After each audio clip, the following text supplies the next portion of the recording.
Everybody, thanks for being there. Today, CDOT hosted a media tour of the progress that's being made to the US 50 bridge. Our reporter J-Ron Alex was at the bridge earlier and has new information on when it will reopen.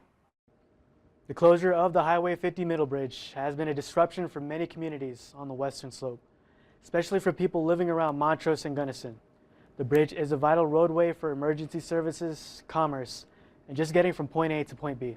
CDOT closed the Highway 50 bridge on April 18th after they inspected it and found multiple cracks in some of the welds. We are a very isolated community, and I think that the bridge closure has really just emphasized that.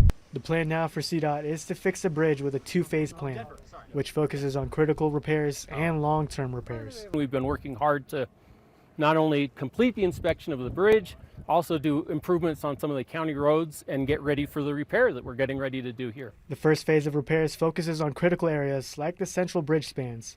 CDOT will open the bridge for limited traffic once those repairs are complete, and they anticipate completion on July 4th. Our goal ultimately from day one was to focus on getting emergency services back across this structure to connect the communities. The second phase will focus on long-term improvements, and its completion will include the full reopening of the bridge.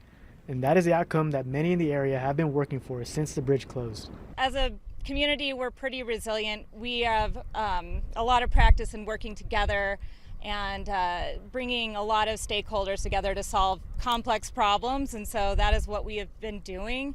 It's kind of our identity, I think, as a valley. And we'll keep you updated on repair progress for the US Highway 50 bridge in Gunnison. In Grand Junction, I'm J-Ron Alex reporting.